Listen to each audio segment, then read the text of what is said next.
Pai do Senhor, meus irmãos, que bênção estarmos na escola bíblica, a maior EBD do Brasil, realizada aqui nesse campo. Quero fazer algumas considerações iniciais, rapidamente. Louvar a Deus pela vida do pastor, presidente desse campo, Bispo José do Carlos, juntamente com sua digníssima esposa, Bispa Neuza. Louvar a Deus pela vida dos nossos vice-presidentes, apresentados na pessoa do pastor Samuel César.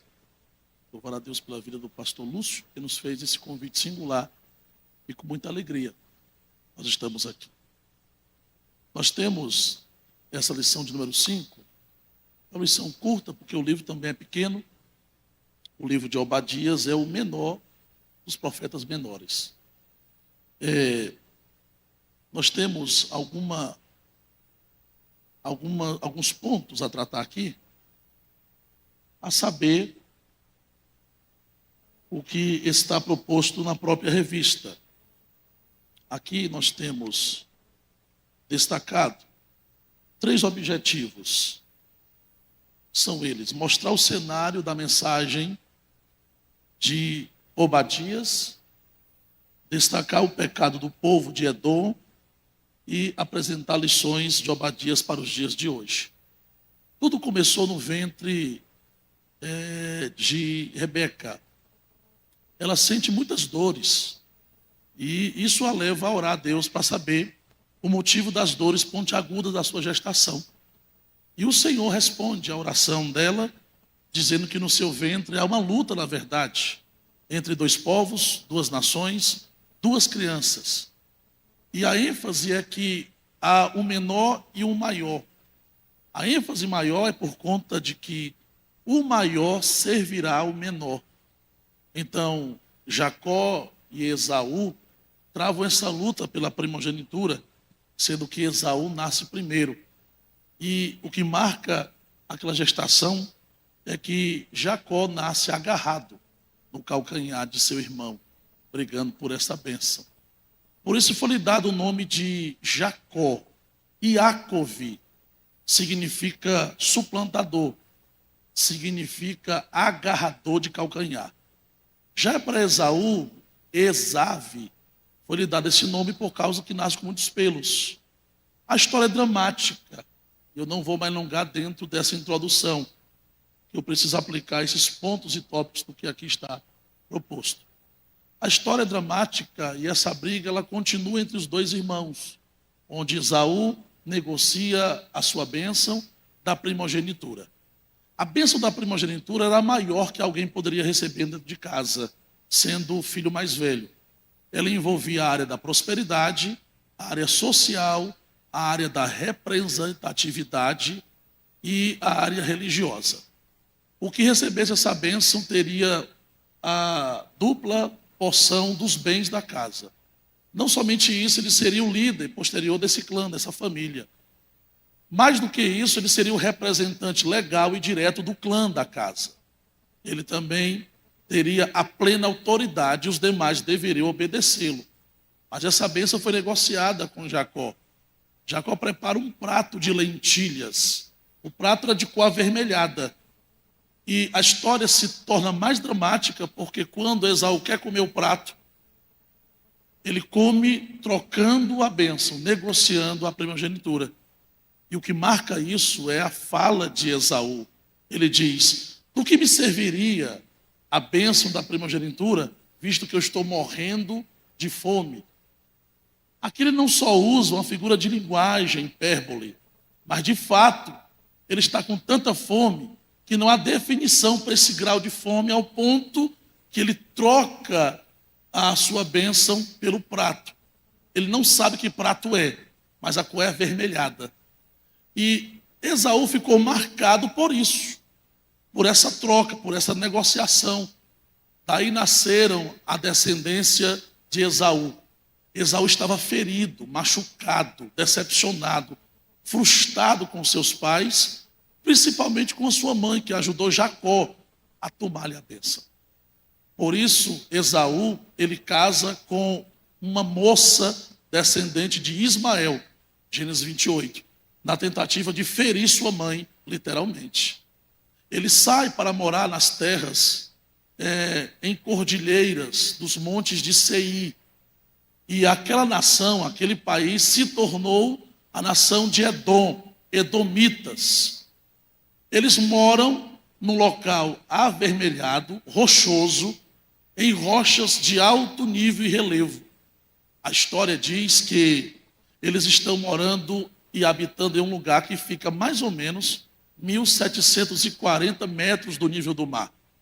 Por causa dessa geografia privilegiada, eles se sentem imbatíveis, eles se sentem invencíveis, e também tem a questão do comércio. A estrada de Edom, ela se tornou uma passagem comercial, fora que eles tinham uma riqueza muito grande na época, que era o ferro e o minério de cobre. Então, quem passava da Mesopotâmia para o Egito tinha que passar por Edom, e eles liberavam a passagem conforme o que era pago. Parecia que na época ali, Lincoln, tinha um tipo de pedágio. Eles deixavam passar quem quisesse, dependendo do valor que fosse pago. Então eram ricos, eram independentes. As cordilheiras desses montes, eles tinham esse país chamado Edom, dos Edomitas, e se tornou mais tarde, e hoje é a capital de Petla. Até hoje essa cidade ela é comercial. Existem pessoas do nosso meio que até já foi visitar essa cidade. Ela é muito conhecida, é uma cidade turística. Então, Esaú fica conhecido por essa troca desse prato. O prato é avermelhado, o povo é avermelhado, não são ruivos, são de pele avermelhada, não são ruivos puros. E eles vão morar em um terreno avermelhado. Esse povo não perdoa, diz o ditado que Deus perdoa, mas o povo não. Eles ainda travam guerras contra o seu próprio irmão Judá. Então o cenário de Obadias para essa mensagem é um cenário de plena calamidade.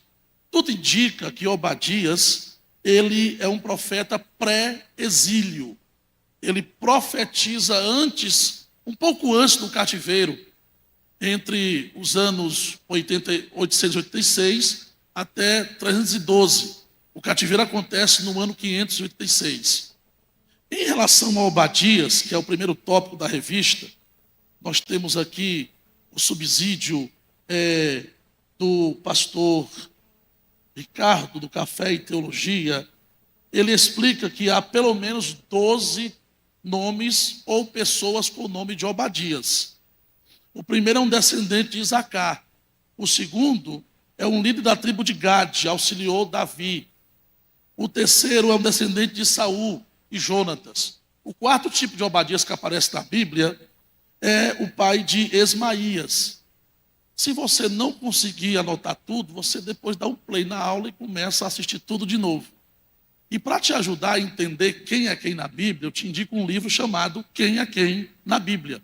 Você vai saber quem são os Obadias, as Marias, os Pedro, vai saber quase tudo desses nomes e quem eram eles, para que não haja uma confusão, né? Até aqui nós também não podemos confundir esse Obadias com Obadias que serviu a Acabe, são Obadias diferentes. Então, segundo esse subsídio aqui, o quinto Obadias que aparece na Bíblia é um oficial de alta patente que serviu no palácio de Acabe. O sexto Obadias, ele é o ministro do Estado no tempo do rei Josafá. O sétimo é um descendente de Davi, Joaquim. O oitavo é um levita que viveu no cativeiro babilônico. O nono, chefe de família, Neemias 10:51. O décimo Obadias que aparece na Bíblia é um sacerdote. E ele assinou um pacto com Neemias. Neemias 12:25.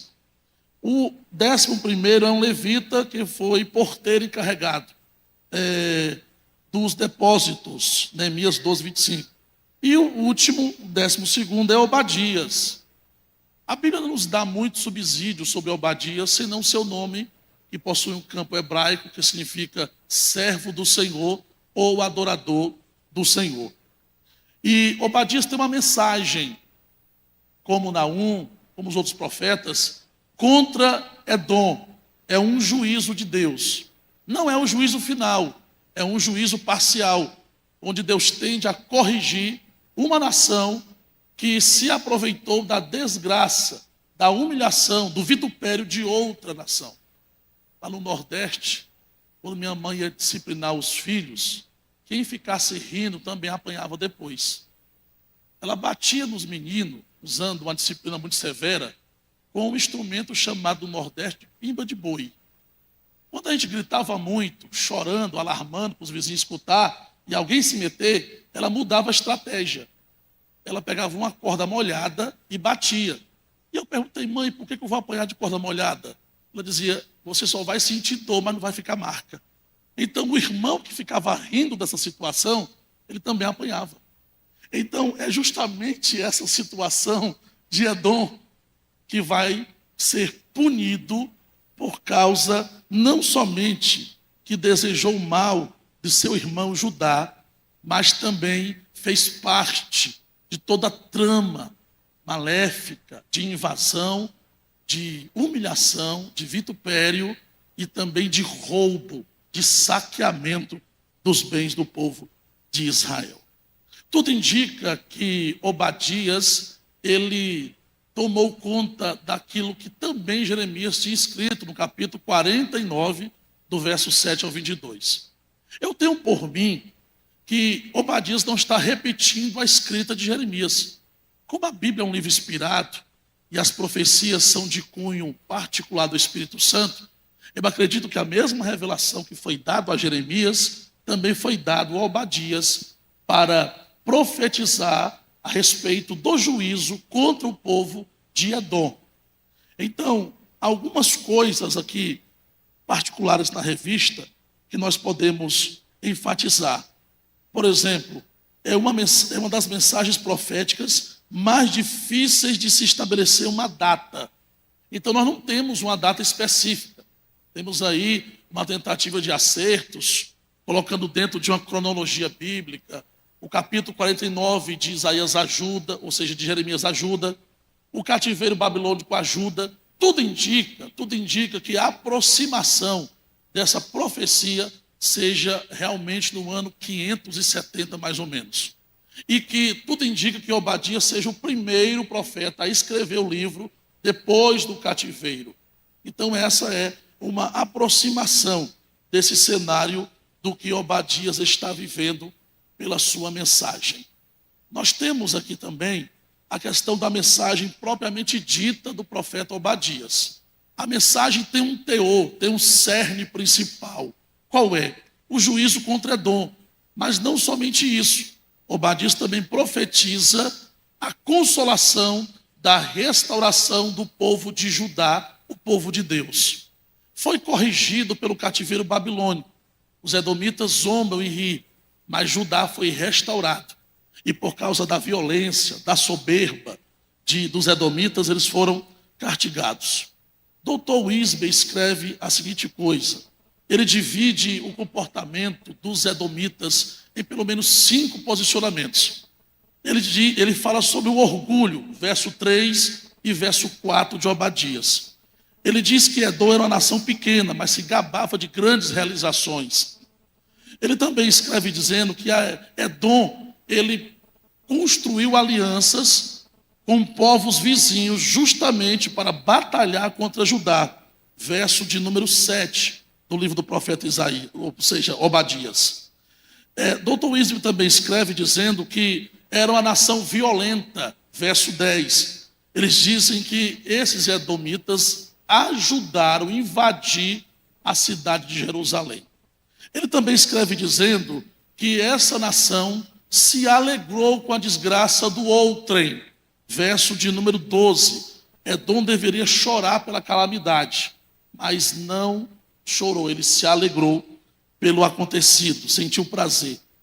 Aqui vem a parte mais triste, porque o edomita não só se alegrou, como zombou, como sorriu, como contribuiu para a matança, mas também saqueou todos os bens do povo judeu.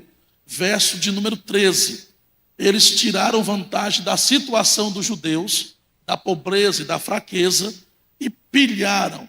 Eles invadiram e também saquearam. O verso 13 diz assim do livro do profeta Obadias: nem entrar pela porta do meu povo no dia da sua calamidade, Sim, não deverias olhar satisfeito do seu mal no dia da sua calamidade, nem lançar mão dos bens no dia da sua calamidade. Então nós estamos acompanhando uma história de tremenda mágoa, uma mágoa que não foi esquecida, não foi perdoada. Apesar de que entre Jacó e Esaú ficou tudo certo. Esaú, ele passa a permanecer morando nas cordilheiras de Seir, que hoje é a cidade de Petra, e Jacó voltou de Padã Arã, 765 quilômetros, casado, com 11 filhos, para compor a tribo de Israel. Ele volta para a casa de seu pai, que já havia morrido. Então, essa situação, ela nos remete a intrigas, a casos mal resolvidos, em que o juízo de Deus deve entrar em atividade. E essa mensagem de Obadias também, ela se remete a esses dias. O ponto de número 1, do tópico primeiro, diz assim, a mensagem do profeta. O profeta anunciou que os edomitas seriam castigados, assim como outros povos inimigos do povo de Deus, porque os edomitas se alegraram quando Jerusalém foi invadida. E Obadias fala disso com muita propriedade, que esse juízo era parcial, mas era para aquele dia. Então Obadias é um profeta que é servo do Senhor, e essa serventia tem um marco. Essa serventia é por conta daquilo que ele fala, porque Deus mandou. Não por aquilo que ele é de fantástico, não por aquilo que ele faz peculiar. Ele é um servo do Senhor levantado para profetizar contra uma nação que zombou, que se alegrou com a desgraça de seu irmão. Deus comanda a história. E como foi esse juízo de Deus contra os edomitas? Assim como os edomitas, eles fizeram alianças com outros povos para destruir Judá, Deus também havia de levantar os povos adjacentes, povos vizinhos, para também destruir, saquear, para vituperar, humilhar os edomitas, que hoje se chamam idumeus. Então, não há nada que se faça que passe batido. Não há nada que se plante que não seja fruto de colheita. O pecado de Edom foi o orgulho e sua crueldade. O orgulho do ser humano é um tipo de maldição. Jeremias escreve no capítulo 17, verso 5, que maldito o homem que confia no homem. Quando Jeremias escreve esse texto, nós podemos tomar de exemplo para o tópico 2. O pecado de Edom foi a autoexaltação, o auto-orgulho, se sentir imbatível, inabalável, invencível. E esse é um tipo de maldição. Jeremias, no capítulo 17, verso 5, diz, maldito o homem que confia no homem. Nós não temos aqui algo para se aplicar na amizade, de uma frustração que nós passamos com colegas e amigos. Na verdade, aqui é uma autoconfiança. A palavra homem tem uma variação no hebraico. Ficaria mais ou menos assim, maldito Gever, que confia no Adarran. Maldito o homem forte, valente guerreiro, que confia no braço da sua própria natureza. Então a autoconfiança é uma maldição para quem confia-se que não pode ser destruído, que não pode ser tocado, que não pode ser abalado. E Deus prova isso, colocando aquele gigante por terra. Então Edom é esse gigante, estabilizado, morando em umas terras rochosas, se sentindo inabalado, pagando pedágios, e mais, quando Moisés queria passar, ele até solicitou pagar o pedágio. Ele disse, olha, a gente passa, não vai ter prejuízo. Se houver prejuízo, nós vamos bancar, pagar. E os edomitas disseram, não, por aqui vocês não passam. O irmão pede passagem, mas o outro irmão não quer. Então, isso é um atrito de família. E se tem algo difícil para resolver, é um atrito de família. Os edomitas eram muito violentos. Aqui o tópico 2 e o ponto 2 diz que eles limitaram sem qualquer sentimento à passagem do povo quando Moisés solicita. Quando Moisés pede passagem, eles não dão. Então nós somos agora levados a refletir no que Paulo falou a Filipenses, capítulo de número 2, verso 5, de sorte que haja em vós o mesmo sentimento que houve em Cristo Jesus. Esse é o sentimento profético, é o sentimento bíblico, é o sentimento da palavra. Nós não somos vitoriosos quando empatamos e impedimos a passagem do outro irmão. Nós não somos vitoriosos quando nós conseguimos um álibi, um momento de revés. Sabe o que Deus disse para Moisés e o povo? Eles não querem deixar passar? Não tem problema, não briguem. Vamos para o outro lado. Então Deus nos ensina que o revés, que a vingança não pertence a nós. Deus nos ensina que quem nos impede de passar, Deus fará surgir outro caminho. Quem crê nisso aqui? Quem crê nisso? Deus fará surgir outro caminho, mas a promessa sobre sua vida vai se cumprir. Deus é dono dos caminhos, Ele é dono da história. Deus não está abaixo do tempo. Você acha que Deus precisa pedir emprestado em um banco dentro de Goiânia para te abençoar? Não, Ele é o dono do ouro e da prata. Você acha que Deus precisa descer no Palácio do Planalto, fazer uma reunião e dizer assim, eu preciso de permissão para entrar em atividade? Não, Ele estende a mão e quando Ele faz, Ele deixa feito, louvado seja Deus. Então, quando esse tipo de gente, esses avermelhados, que até tentam mudar as bandeiras dos países, quiser impedir a marcha da igreja, não se preocupe. Deus tem caminhos peculiares para a gente marchar. O que importa é que nós permanecemos igual a Obadias, servindo ou adorando o Senhor. Sirva a Deus, adore a Deus e deixe que os caminhos Ele traça, bendito seja o seu nome. Essa mensagem de Obadias é contra esse povo. E nós poderíamos aqui calcular por que tão grande juízo. Veja que para Edom o juízo vem, mas ainda vem com pitadas de misericórdia. Eles não quiseram se arrepender. Veja que quando Deus causa um juízo contra Nínive, Ele encarrega Jonas de ir lá e pregar. E Jonas não quer pregar, porque esse povo também, semelhante a Edom, eles eram violentos e eram devastadores de terra, mas com a mensagem profética se arrependeram. Então a mensagem de Obadias não é um juízo final, apesar de que ele fala do dia do Senhor. Aprendemos nas lições passadas, particularmente e especificamente na lição de escatologia bíblica, que o dia do Senhor não se refere aos domingos. Esse dia é com D maiúsculo, se refere ao conjunto de eventos dentro dos 7 anos do período tribulacional. O dia do Senhor se refere a 3 tipos de juízos, a saber, os selos, trombetas e taças. Então Obadias está dizendo o quê? Se Deus não entrar em juízo com alguns povos, como entrou com Edom, no juízo do dia dele, esses não vão escapar. Não haverá escape, porque o juízo de Deus certamente virá.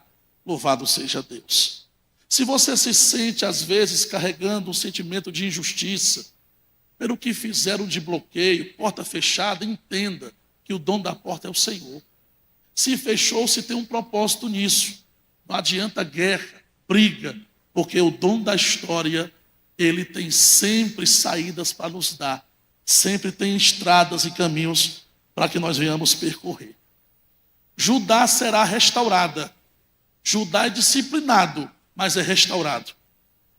Interessante que nós temos um Deus que corrige o filho a quem ama, mas também levanta e restaura esse filho pela sua humildade. O autor da revista, ele nos remete a lembrar do verso 5, capítulo 4, da carta que Tiago escreve, dizendo: Deus resiste aos soberbos. Antitassomai é a palavra de resistência. Quando o Tiago escreve dizendo que Deus resiste ao soberbo, essa palavra antitassomai no grego, ela quer dizer que Deus se organiza para enfrentar, batalhar, colidir com o soberbo. Então ele vai entrar em colisão. Quando nós oramos pelas pessoas enfermas, as pessoas que precisam de oração de várias áreas da vida, nós oramos, Deus vai de encontro. E não é assim, é vai ao encontro. Se for de encontro, é colisão. Deus só vai de encontro contra o soberbo. O soberbo já está destruído pela sua própria altivez. A queda de um homem não é a consumação do seu ato, mas é o sentimento de se achar inabalável. Então Deus, ele resiste ao soberbo, mas dá graça aos humildes. A palavra humilde é tapeinos. Essa palavra se refere àquele que se levanta pouco do chão. Ou seja, é aquele que não quer glória, não quer fama, não quer holofote, ele só quer servir ao Senhor. É aquele que é chamado pobre de espírito. Ele está nos pés do Senhor, porque ele entende que os pés do Senhor é o maior lugar que um homem e uma mulher possa estar. A mulher mais forte do mundo e o homem mais forte do mundo não estão nos filmes de Hollywood. Não é o Hulk, não é o Super-Homem, não é a Mulher Maravilha, não. A mulher mais forte está nos pés de Jesus em oração, suportando com humildade cada provação que ela está passando. O homem mais forte do mundo não é pela sua dicção, pelo seu conhecimento hermenêutico, pela força da sua exegese. O homem mais forte do mundo é pelo poder da oração que ele faz. Ele está se humilhando nos pés do Senhor. Sujeitai-vos aos pés do Senhor, debaixo da sua mão, e ao seu tempo ele vos exaltará. Glória ao nome do Senhor. Em relação à restauração de Judá, Bispo Aídes José do Carmo escreve, da revista Betel, escreveu, segundo trimestre de 2008, página 26, abre aspas. Entendeu por que o Obadias é um profeta excepcional? Ele nos transmite um exemplo de humildade, de amor e de confiança de Deus. Adverte-nos contra a soberba e a inimizade e a ira que leva a atos de vingança. O profeta deixa claro que todos aqueles que tiram proveito das desgraças e infortúnios de alguém que esteja sendo punido por Deus e se ensoberbecem sobre eles, serão julgados por essas atitudes reprováveis. Além de tudo isso, ele coloca-nos diante da grandeza da justiça, do poder e do amor incomparável de Deus, fecha aspas. A humildade é a ponte que abrirá portas para você que ninguém vai entrar. O reconhecimento da pequenez em nós revela a grandeza de Deus em nós. A soberba, ela é a ponte da destruição, do fechamento de portas. Mas a humildade e o poder e a capacidade de servir a Deus é justamente a tônica das nossas vitórias. A revista vai se afunilando aqui, falando sobre o alerta do profeta Obadias, que essa mensagem também é para os dias de hoje. Deus não abate Edom porque é dom. Simplesmente não é essa o teor do juízo. Deus abate Edom porque esse Edom carrega consigo orgulho, insensatez, violência e sentimento de soberba.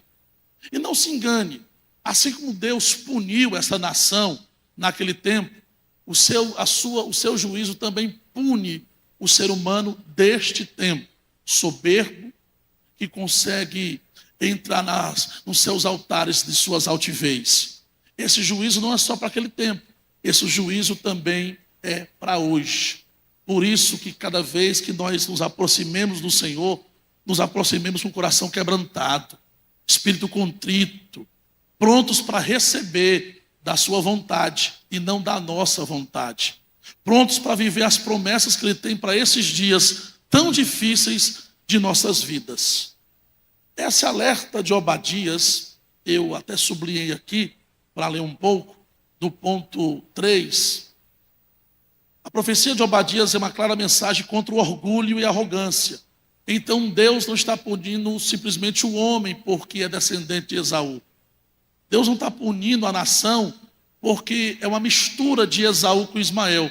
Deus está punindo aquele povo porque eles são soberbos e são ignorantes.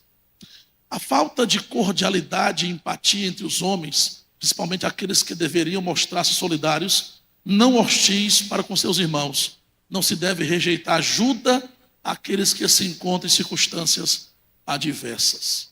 Parece mais a parábola do samaritano essa história, onde passa o sacerdote e não ajuda, passa o levita e não ajuda. E o que nós fazemos nas situações que estão vendo a nossa calamidade e não ajuda é administrar. Se o sacerdote e o levita passam e não te ajuda, o pior disso tudo não é que eles estão no seu caminho.